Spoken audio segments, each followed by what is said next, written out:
Hi, this is Austin Parsons, Pitmaster with Smoky Mountain Q in Nashville, Tennessee, and you are listening to the Barbecue Central Show. Start the game! Let's go! We'll do it live. Okay. Well, do it live! I'll write it and we'll do it live! So to get that perfect barbecue, you use wood. Are you sure it's safe? Whatever. We put the lighter fluid on, strike the match, and... Oh! Should we call the fire department? That might be a good idea.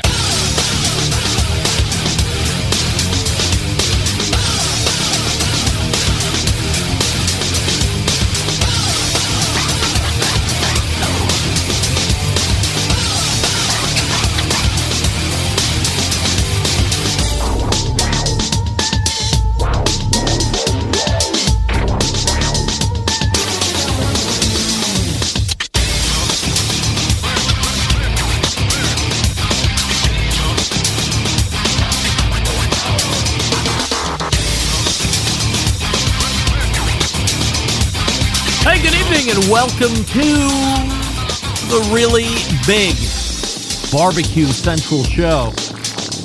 This is the show that talks about all things that are important in the world of barbecue and grilling. This show originating from the Rock and Roll Hall of Fame city, Bomb City, USA, Cleveland, Ohio, the barbecue capital of the North Coast. I'm your program host, Greg Rempe. Happy to have you aboard here on your Tuesday evenings live fire, fun, and frivolity show. If you would like to get in contact with the show this evening, or you would like to follow the show during off-show hours, here's how you do it.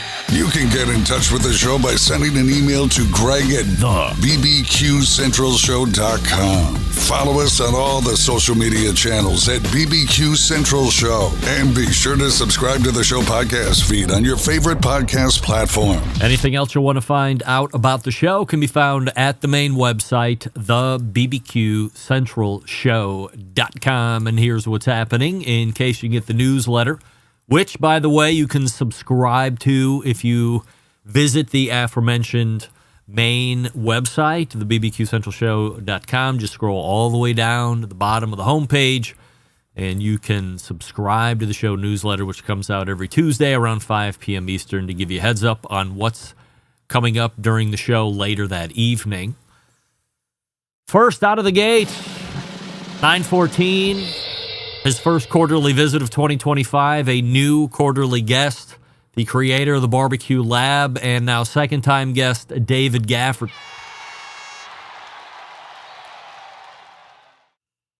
I say that with confidence, but now I'm wondering if it's not third-time guest, but I believe it's second-time guest. David joined us and talked all about wireless thermometers, and he had tested 9 or 10 when we talked about his video that went over all those things a handful of months ago. Well, he's back, and he's back for 4 visits here in 2025. And tonight we're going to be talking about a product that I think is crucial if you're just getting in to the low and slow, and you're going to be doing pork butts, and you're going to be doing whole briskets. And if you don't have a huge family around you all the time, there's going to be leftovers, and you want to look at some type of vacuum packer. For me, it's always been Food Saver. That is the Kleenex, I guess you would say, of the food sucker business. But there's plenty of other ones, lots of other ones, shapes, sizes, price points. And David is going to be talking about all of that. Really an important item to get accessory-wise. It's smoker first, and then vacuum sealer of some sort second. 1A, 1B, actually. So looking forward to catching up with David here for the first time in 2025, and then we'll move to the 9:35 segment in the first hour, where we will find our first visit from monthly guest, Robert Moss, robertfmoss.com, and the guy whom many consider to be the most important guest of 2024, doing the series of barbecue topics that we did last year. If you missed them, if this is your first time in the show, go back to the first Tuesday of every month, 35 past the first hour, and then take in those first 11 episodes you will just be a smarter human from listening to Robert talk and dive deep into the topics that we were going over. So looking forward to starting off 2025 with a bang, and Robert is here ready to go. And we're going to be talking about an interesting topic of restaurant reviewing. And if you're seeing it going away where you are, he's certainly seeing that, and we'll bridge that into some other conversation as well. And that'll close out the first hour. We'll move to the second hour, where you would normally find a visit from what was a monthly guest, second Tuesday of the month in that first interview segment, who is now bridged to a quarterly. But this is not a quarterly visit. This is special. This is Meathead from AmazingRibs.com, where you would see him first in 2025 in March. You will see him in January because he is participating in some type of food exclusivity event that is being put on by Weber.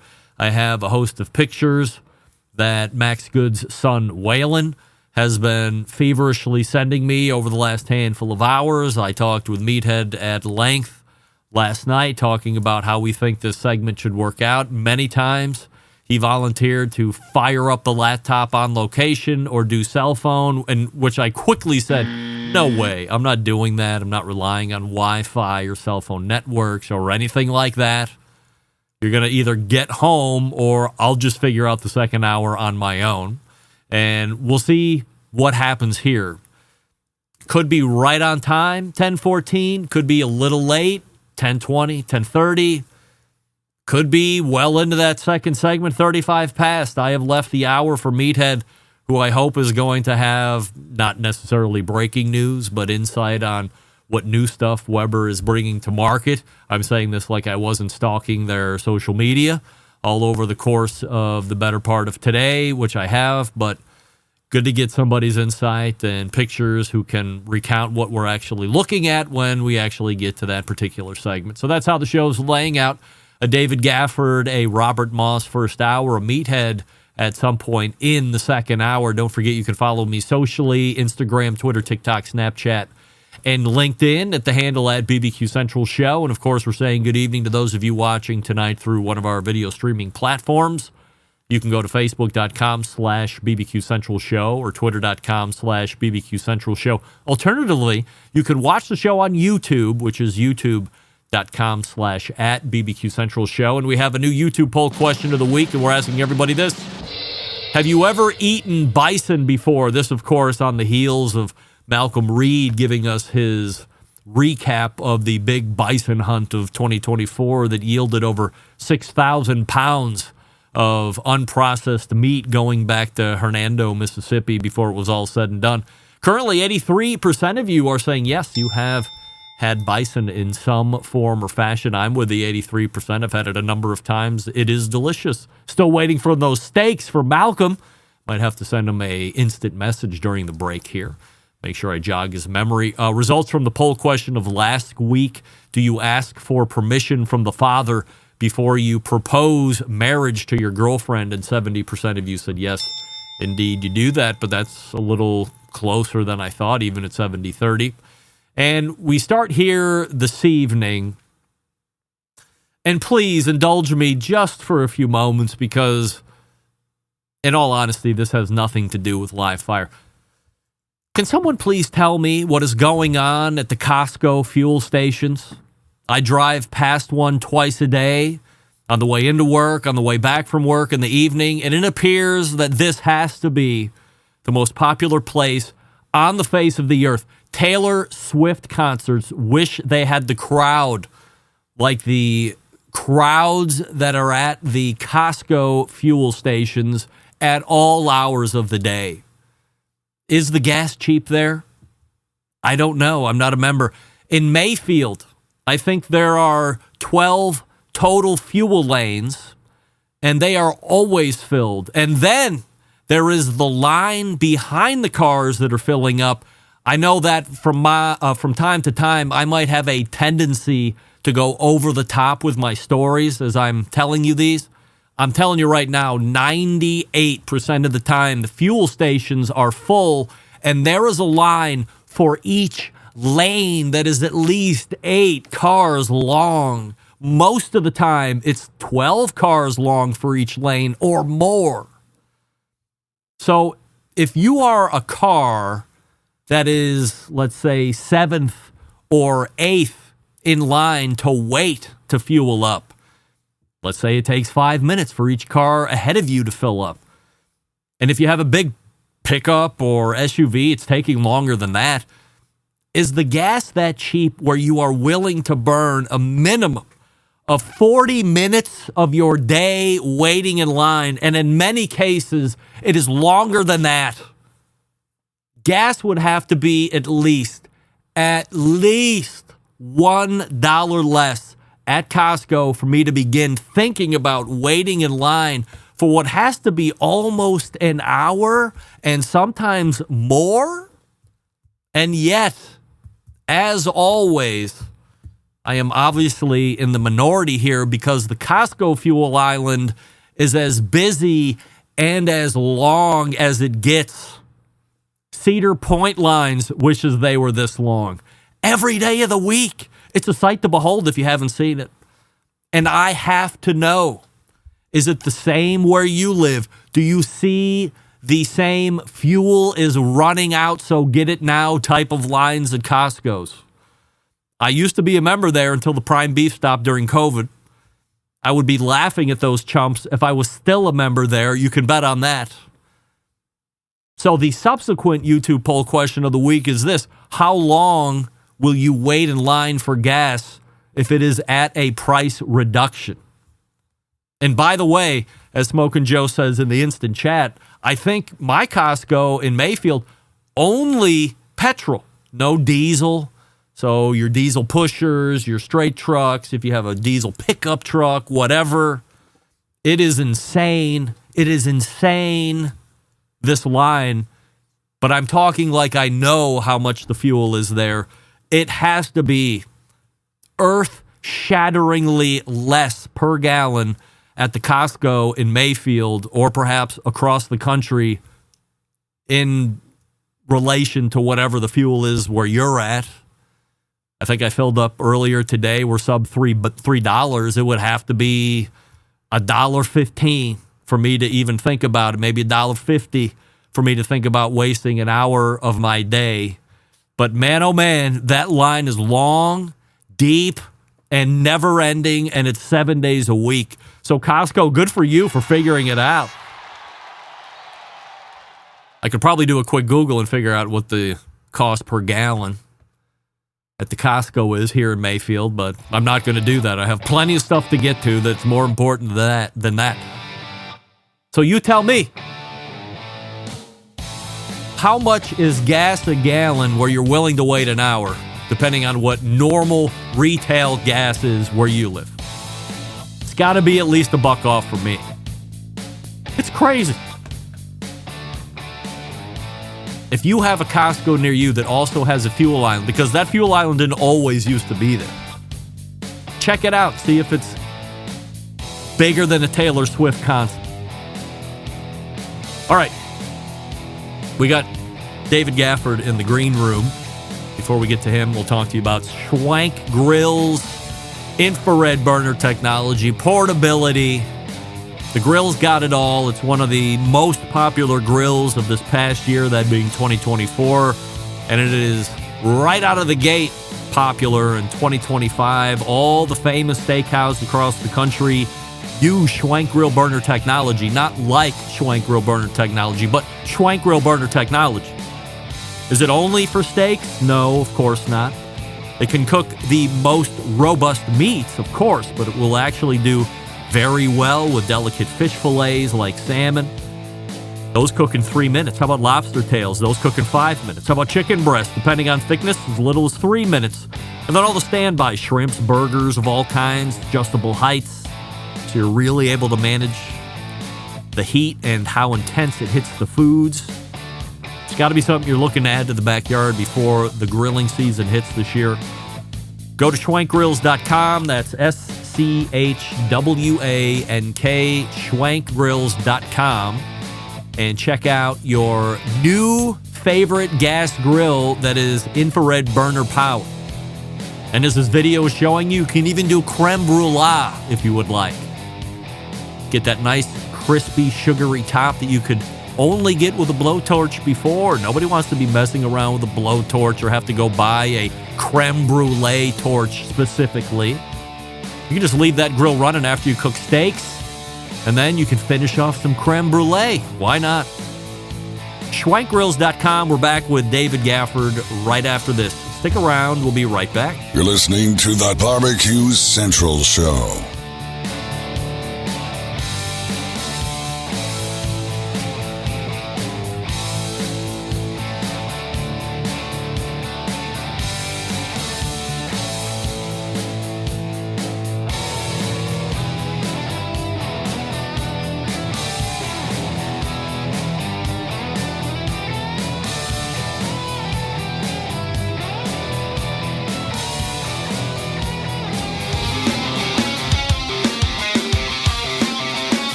Broadcasting live from the Barbecue Central Show studios in Cleveland, Ohio. You're listening to the Barbecue Central Show. Once again, here's your host, Greg Rempe. All right, welcome back. This portion of the show being brought to you by the good folks over at Fireboard.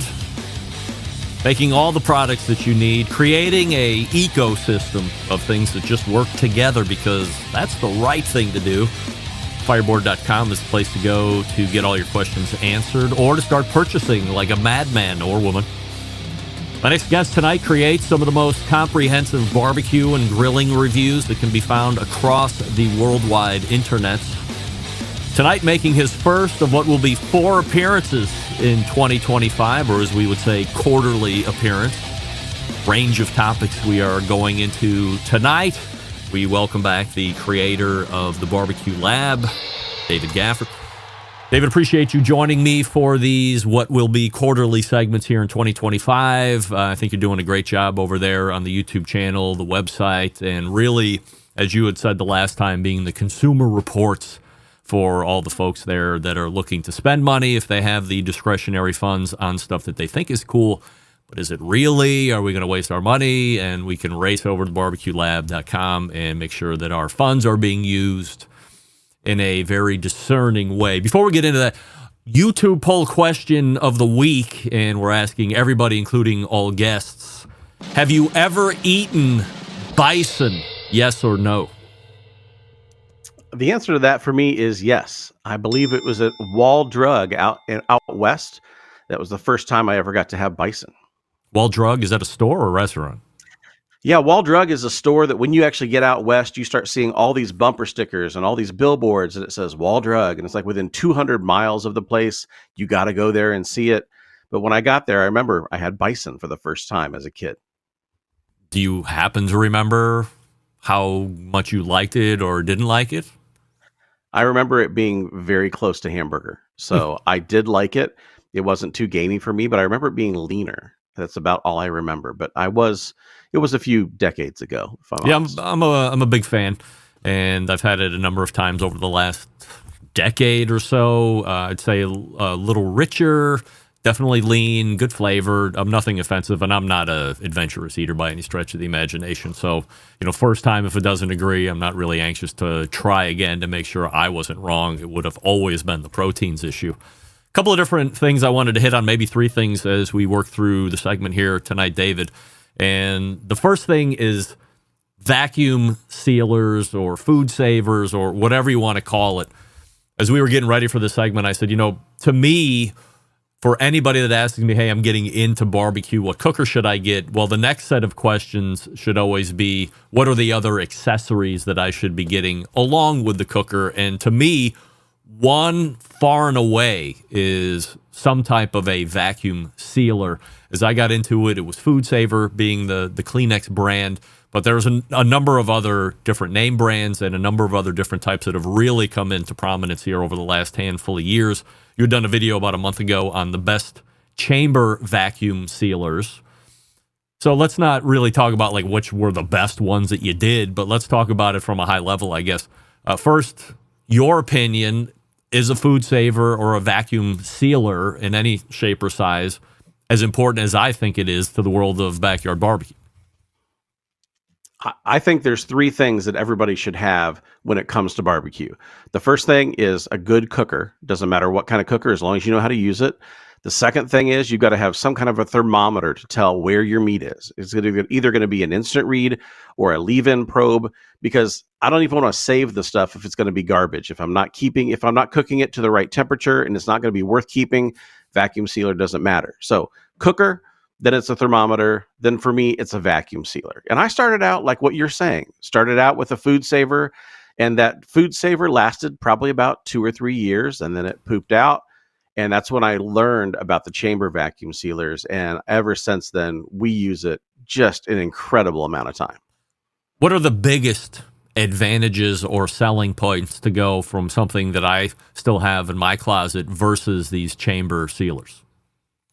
The first problem I ran into was that I was sealing juicy barbecue, and the juices and the liquids would always pull towards the seal. And every time I tried to get a seal, I would never get a good seal because those juices would be in there and it wouldn't heat, or it wouldn't melt the plastic, or it would suck those juices through and it would ruin the seal. And that was incredibly frustrating. Is that why sometimes my barbecue that I'm reheating ends up outside of the bag and into the water? Yeah. Well, there's a couple of different things that happen when you're trying to seal with an external sealer. Like, you know, a food saver is an external sealer, and it's trying to pull all of the air out using suction.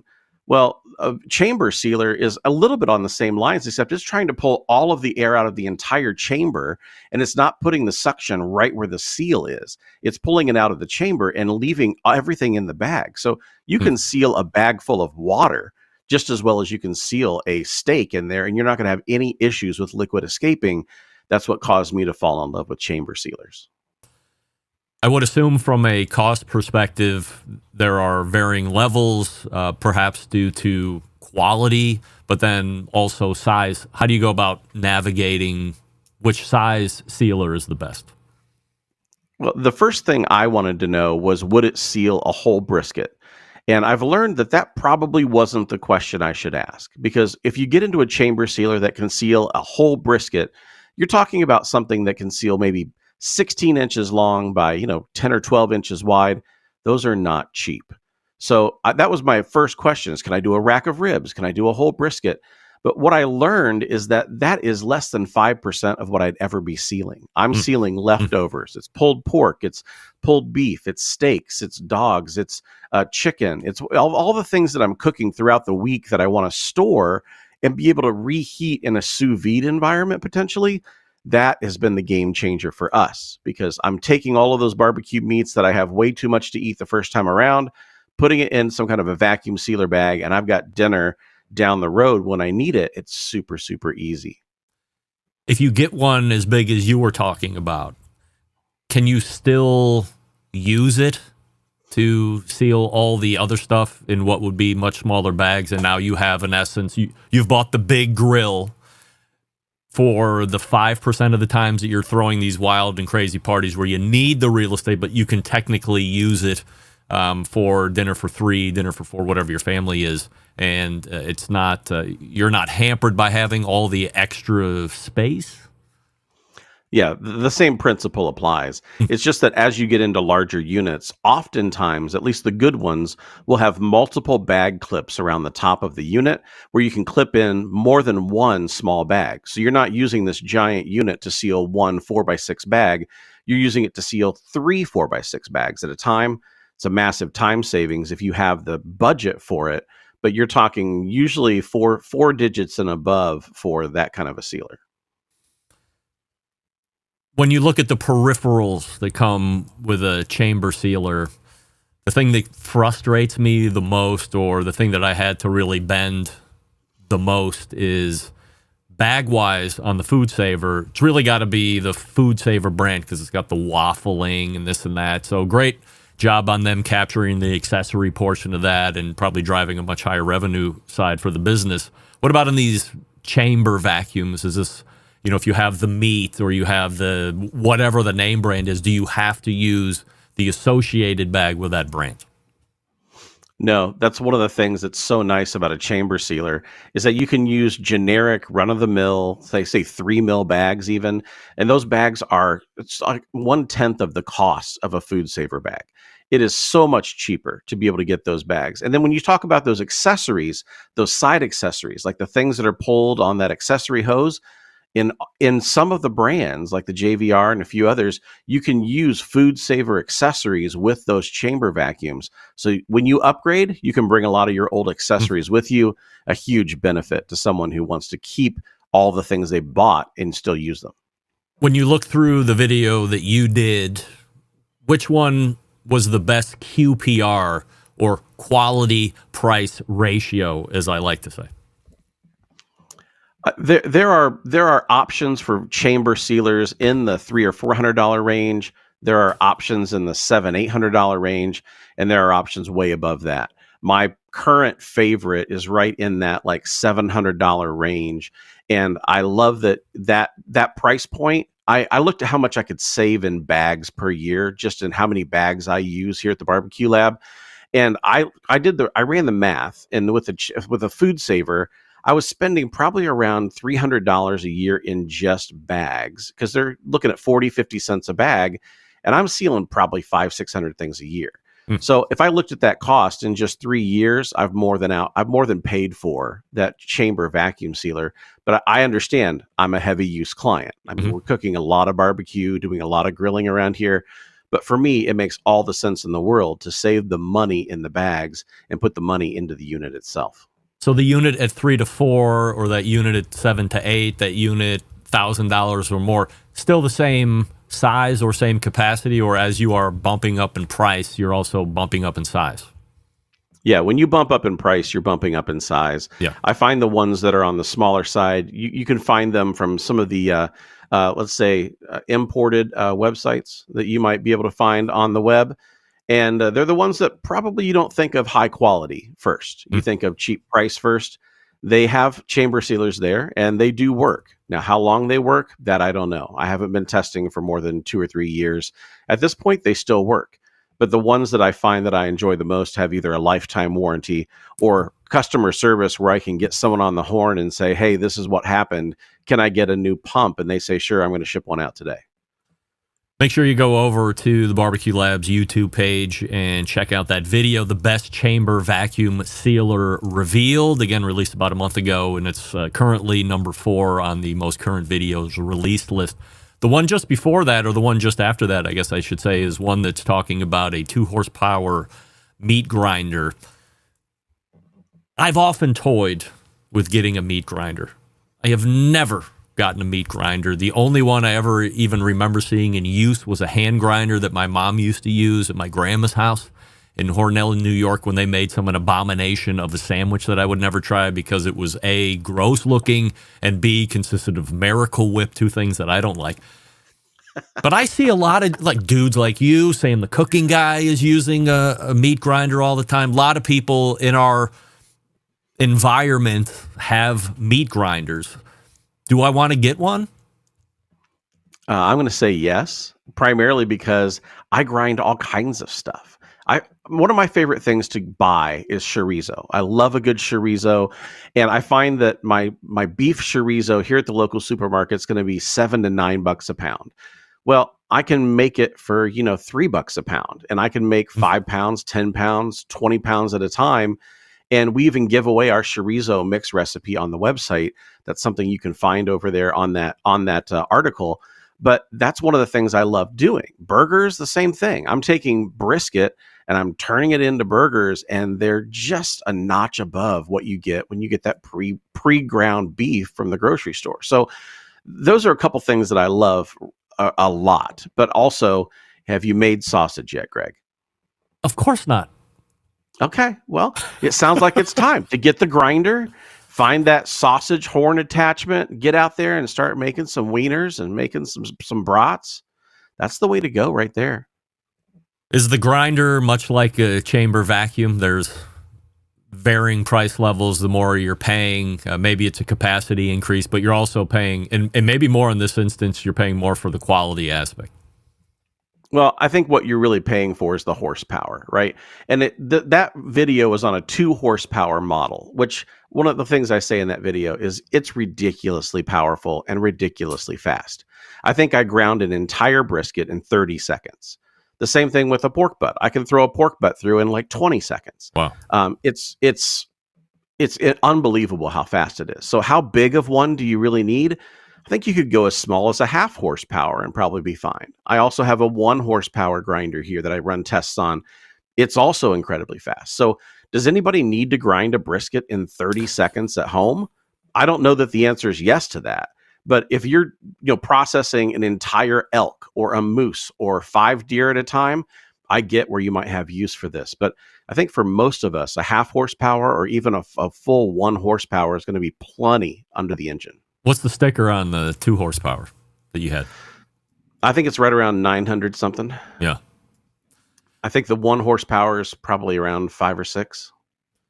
So I guess the biggest mental hangup as I'm trying to figure out while we're talking, why haven't I gotten one, is, I mean, I don't think about it that often until I see a video to respark the internal discussion. And then I always end up with, how the hell can I clean it and know that I'm not going to die the next time? So am I way overthinking that? And what is the procedure to make sure that it is just fine for the next grind? Well, just fine for the next grind is something that I put a lot of stock into because I want my grinder to be dishwasher safe, where I'm just chucking it in there, running a special cycle for all of the components that are in use, and I don't have to worry about it. So that's exactly what I do with those grinders that I ran those videos on.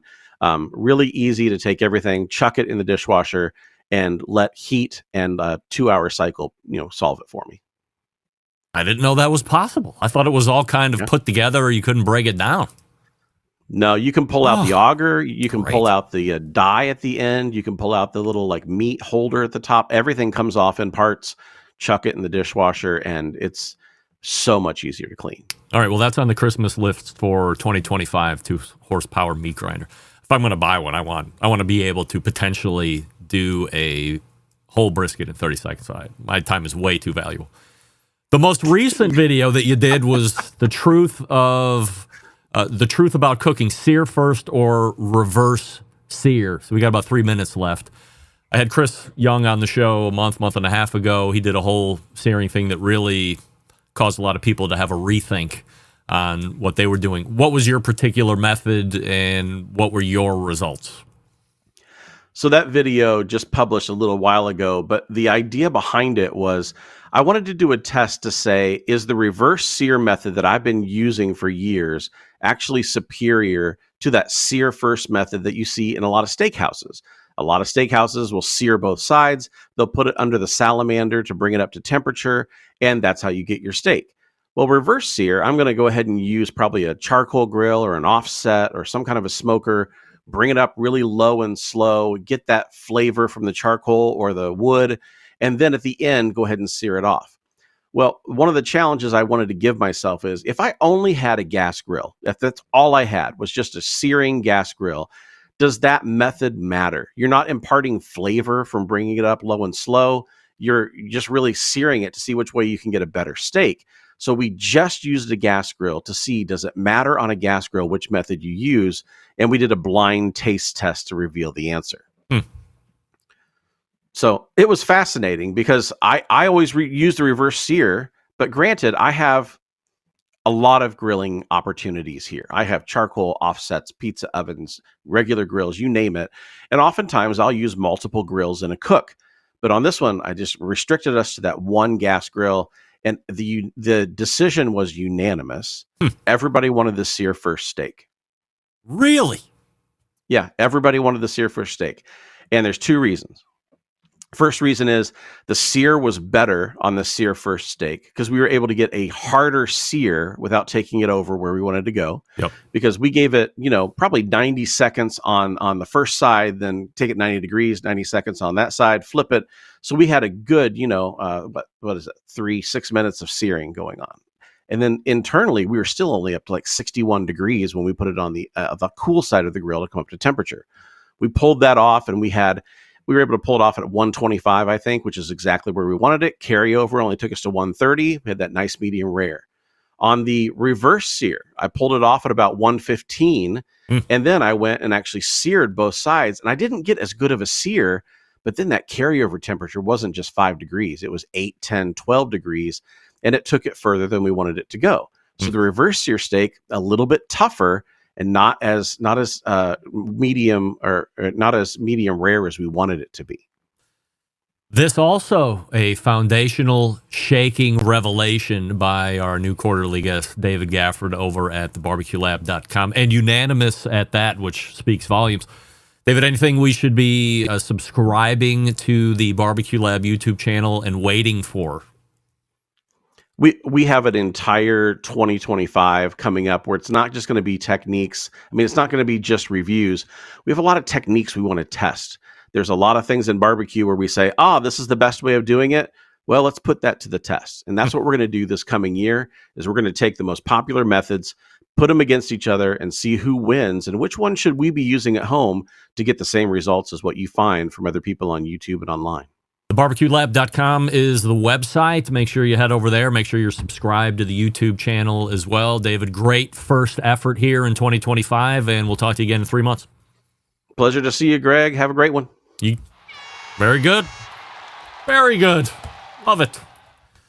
So if you're in the market for chamber vacuums, go check out the video.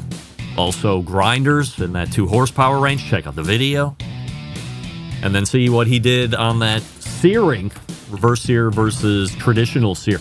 And it was unanimous. Traditional sear wins for his family. So maybe we should all be doing that, trying it out on our own. Why not? Hey, folks, if you're serious about your grilling game, then you need to check out the latest from Pits and Spits. They've just launched 2 game-changing products that will take your outdoor cooking to the next level, the griddle and the built-in pellet grill. First off, we have the griddle, combining the power of a traditional grill with the versatility of a flat top. Engineered with precision, crafted from top-quality materials, the versatile griddle is set to revolutionize your outdoor cooking experience. Constructed of 304 marine-grade stainless steel. Fully welded design, the griddle comes with 4 burners to accurately manage the heat zones and get blisteringly hot with 80,000 BTUs. Now, for the folks that are building their ultimate outdoor kitchen, you have to check out the built-in pellet grill from Pits and Spits, designed for the discerning grill master who demands top-tier performance. The grill is the centerpiece of any outdoor kitchen.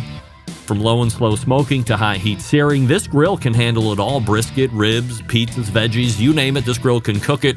And with that Pits and Spits legendary craftsmanship, you can be confident it's built to last, with stainless steel construction and a design that's reliable as it is versatile. If you're ready to take your grilling and cooking game to the next level, head on over to pitsandspits.com/BBQ Central and use promo code BBQ Central for a free spice pack with orders over $500 or more. It's the new griddle and gas grill and the built-in pellet grill from our folks over at Pits and Spits. pitsandspits.com/BBQ Central show. And we are back to wrap the first hour right after this. Stick around. We'll be right back. You're listening to the Barbecue Central Show.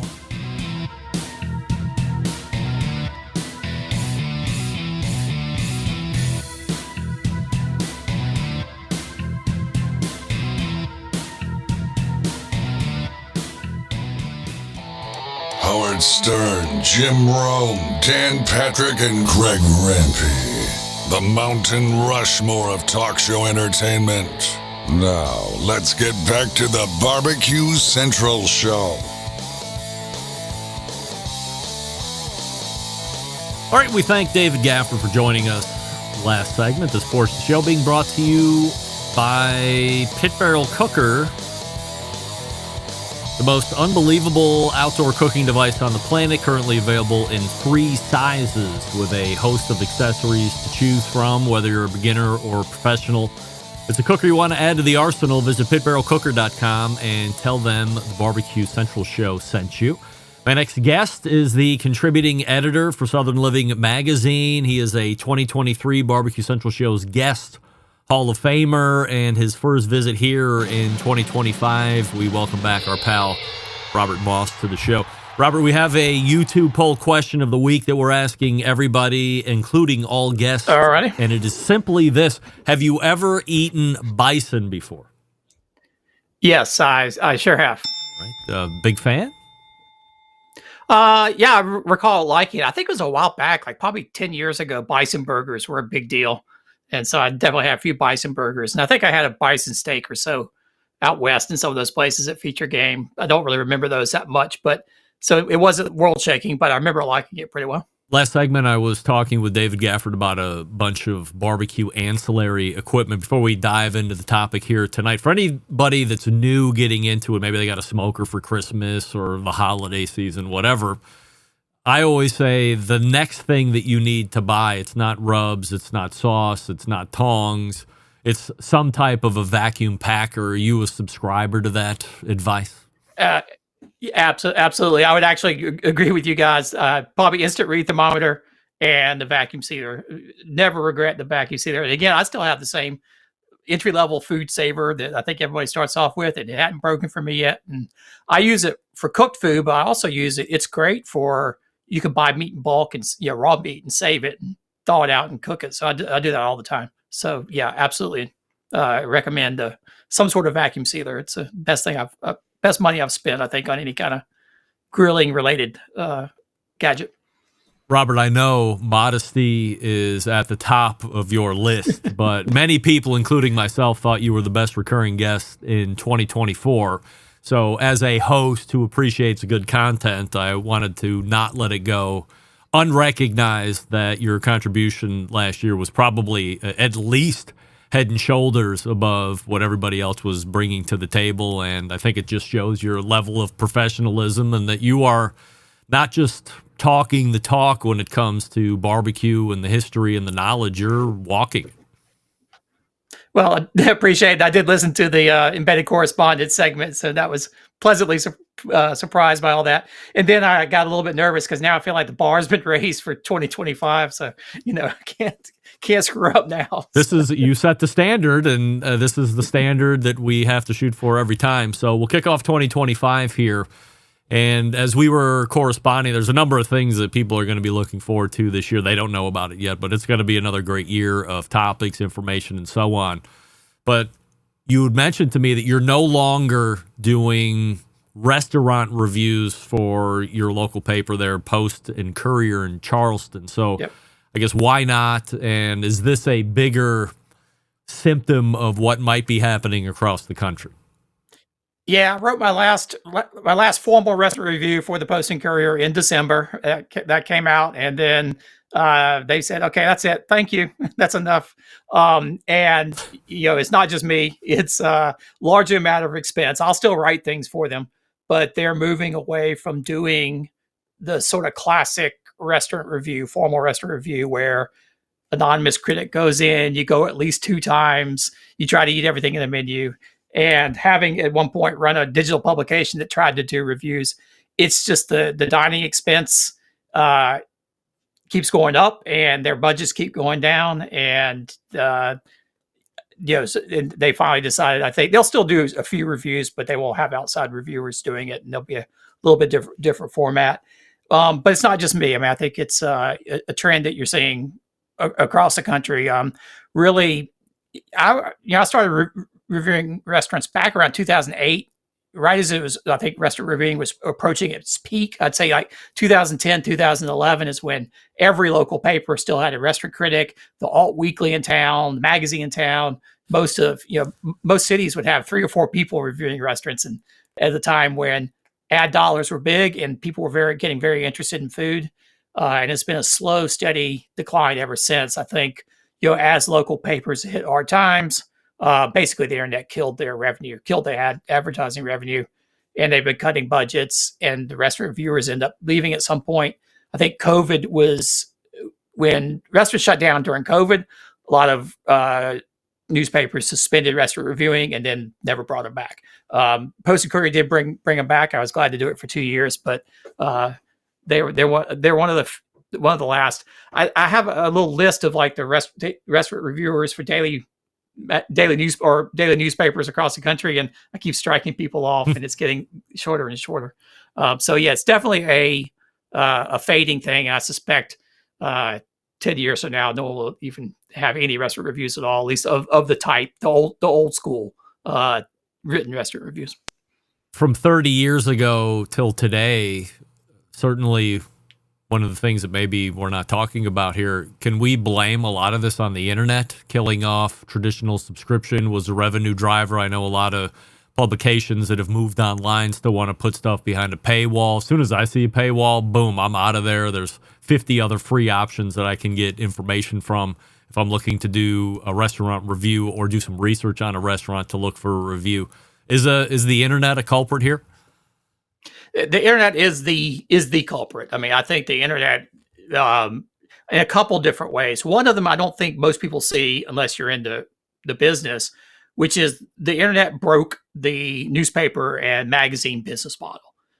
So much of a daily newspaper's revenue in, let's just say, even when the internet was around, but even, let's say 2000, when the internet was just sort of really getting started, classified ads, all the advertisements, you think of the Sunday paper and all the grocery ads and everything else that came in, the coupons and everything, one by one, Craigslist just ate the revenue for classifieds. Facebook and Google ate a lot of the advertisers' revenue. Rather than sending it to the local paper, they're going to do programmatic advertising. Monster for want ads really and things like that. Yeah, I mean, want ads used to be just a cash cow. Huge. You'd have 2 or 3. If you wanted a job, you would sit down. If you wanted an apartment, you'd sit down. You go through the Sunday paper and flip through it. And now you go online to Monster.com or whatever the current version of that is. Took the help wanted ads. The Craigslist took the apartment ads, and Zillow took the house ads. So everything is just blowing up on the revenue side, and so the newspapers just can't afford to pay as much for the writing. And restaurant reviews cost a lot of money. If you make 2 visits to a nice restaurant and you eat a bunch of stuff, take people with you, you're looking at easily $500, maybe $600 dining expense alone, and that's just sadly enough, it's not. They can't afford that kind of money these days. There's still one guy in Cleveland that does. So I'm going to say he does restaurant reviews, but he's never been probably what you did, which is anonymous. He's hard to be anonymous. He's very tall. He's got a signature look, and he's pretty much the only guy that stood the test of time. Now 25, almost 30 years that he's been doing it all himself through Cleveland scene. But his reviews are more, to me, it appears, I should reach out and confirm this instead of just giving speculation, but it would appear that he's got a lot of connections. People say, hey, Doug, come by. We're refreshing the concept, or we're moving from Euclid Avenue over to Prospect, and here's what we're going to bring to the table that's new. And he's giving you a retrospective of here's the new space, here's the concept. I talked to the chef, and here's what he's going to do. It's not like I had the chicken parm, and it was overbaked because they ran the salamander too hot and, 2 stars. It's more of a, I guess for lack of a better term, an insider's look at what's new or what's changing with the restaurants you like here in Cleveland. Yeah, and that's actually the flip side of the internet, and particularly social media, and how it's changed the sort of the restaurant, I won't call it reviewing, the restaurant preview or the restaurant publicity game. And that's the part that you see. Whereas at one point you would wait 6 to 8 weeks after a restaurant opened before you would go in to review it. If you were a formal reviewer, you go in anonymously. You would try to not let people know you're there. And there's a lot of problems with that because there's a little bit of a phony objectivity or not anonymity that really didn't exist. But still, you had that idea that you had sort of this person who would go in and give an opinion. People would read about it and learn about the restaurant that way. And then, a good review would get a lot of people in the door. With the rise of social media and influencers, all of a sudden restaurants had a different way to get the word out. And so you have all the influencers and, on Instagram. And now, if you want to, when a restaurant opens, it does sort of the soft opening, the media preview, where it invites all the influencers in for a big show, and they, and everybody takes pictures of it and makes a big deal out of it, even before day one, so that it all hits and everybody can go. But I think, my conclusion, thinking back over it, is that I don't think even in the peak restaurant review days, 2010 or so, I don't think a lot of people actually wanted to read the restaurant reviews. I mean, they didn't want to read 1,500 words of, somebody's, flowery prose about describing the food. They just wanted to find out about the restaurant. They wanted to see the pictures. They wanted to sort of see what the food was like. They wanted to say, is this worth my going to? And now there's so many ways that you can find out about restaurants. In fact, all the restaurants now are on Instagram, and they're on, primarily, but and all the social feeds. There's lots and lots of ways to figure out about the new restaurant that's opening up. In fact, restaurants have more followers on their Instagram feeds than any of the food writers do. So it's a totally different landscape. And so I expect, there's a handful of people out there who really liked reading the long formal reviews. But I think most people were just, they pick up the paper and flip through it and sort of say, oh, that looks good. I think I'll go eat there. And so in some ways, I think the restaurant review form has outlived its usefulness. So where the internet might have been the biggest culprit in turning this whole portion of the industry on its ear or making it go away, all of that except for the barbecue industry, which seems to do really well at reviews. It appears the Texas Monthly has no problem paying Daniel Vaughn's expense account each and every month as he toils through Texas, and last year outside to find the best Texas barbecue restaurants that weren't in Texas. Is barbecue standing alone in this respect? I think Texas and Texas Monthly is standing alone in that respect. I mean, I think I don't know of any other publication that has a full-time barbecue writer of any sort on staff. I do write. I'm the contributing barbecue editor for Southern Living, but the contributing part means part-time freelance. I'm not. It's not a full-time job. They're not paying, a full-time wage to me, or even I pick up a lot of the tab for the traveling people who write about barbecue. By and large, are not. It's not like the days where, your meals will be comped or not comped, but paid for, reimbursed by publications. That there's very little of that out there anymore. And I do think Texas is just sort of a unique thing about how popular barbecue is in Texas. And Texas Monthly has really leaned into it. And if you look at what they do, it's not just print magazine. Daniel's doing. They have the festivals. Yep. They have lots of different ways that they're sort of creating a whole barbecue ecosystem around Daniel and everything that he does. So within that particular standalone, that being Texas and having the editor, Texas Monthly, blah, blah, blah, does that also then contribute to the culinary world, specifically Michelin, now awarding Michelin stars to Texas barbecue restaurants and their pit masters or chefs or whatever you want to call it? Well, definitely barbecue has risen in people's sort of, or the critical food world's estimation in the last 2 decades, I'd say. 20 years ago, your snooty food critics would never think about reviewing a barbecue restaurant. If you just look at the James Beard Awards past 5 years or so, lots of barbecue pitmasters are being nominated and even winning Best Chef. I think Aaron Franklin was the first pitmaster to get a Best Chef award from James Beard, which used to always go to the fancy high-end French-inspired type restaurants. So there is definitely a shift in the culinary world where in general people are more interested in foods that used to be considered, I don't know, low rent or whatever you want to call it, down to earth type foods, not fancy. And that carries over to tacos and Chinese food and all sorts of different things. Michelin is a different story though, and I think Michelin, the story of the Michelin guides is very much related to the cost side of the equation, and how if you know much about the Michelin guides, they have this army of inspectors who go out to whichever city or region they're doing the guide for, and they dine anonymously and pay for their own check. So it's very much like the old school ethos of restaurants, but that's very expensive. What's interesting about that is that, Michelin used to not even be in the United States. I think 2005 was when they published their first U.S. Michelin guide, and that was for New York City alone, and then added Chicago and L.A. and some others. Around 2011, there was a big Financial Times article saying that basically they were losing like $25 million a year on the Michelin guides. They were bleeding money, and they decided that they were going to re-engineer them. So one of the things they did was say, we want to be more global. We want to be less European in focus. And so over the next several years, they brought out a bunch of Michelin guides in Europe, in Asian countries like Seoul, South Korea, Bangkok, Hong Kong, Singapore. So they suddenly got their Michelin guides.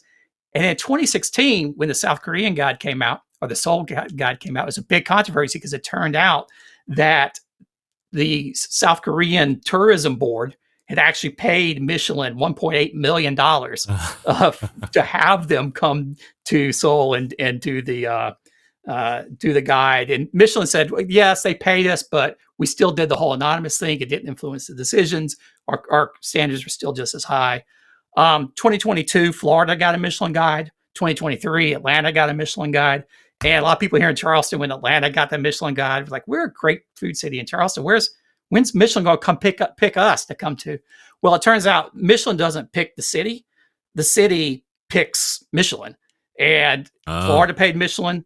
Atlanta paid Michelin. 2024, guess who paid Michelin? To the tune of $2.7 million over 3 years is what Texas ended up paying. The Travel Texas, which is sort of the statewide tourism board, is paying $450,000 a year. And then 5 cities, Austin, Houston, Dallas, Fort Worth, and San Antonio, are paying $90,000 a year. So for that privilege, they're paying $2.7 million. You're buying the star, basically. And literally the star. Because if I was Texas, I might want a refund for that $2.7 million. Because if you look at the Michelin levels, there's 1 star, 2 star, and 3 star. And 1 star, doesn't mean it's bad. It's not a low review. 1 star means you're sort of the entry level. You made the guide 1 star. But if you look at the definition, their definition of a 1-star restaurant is a very good restaurant in its category. So if you're a barbecue restaurant, you're very good in the barbecue restaurant category. 2 is excellent cuisine and worth a detour, and 3 is exceptional cuisine and worth a special journey. And so Michelin apparently doesn't think any of the Texas places are worth a detour or a special trip. Wow. I would disagree with that, but I think it does sort of color my view of Michelin. And if you're getting multiple $1 million to come review an area, I think they're picking the restaurants, but they're going to write about barbecue because Texas is known about barbecue. So even as a barbecue aficionado, I don't feel particularly great about that. I'd rather read Daniel's top 50 list and use that to guide me, especially since you only want to get restaurants in 5 cities.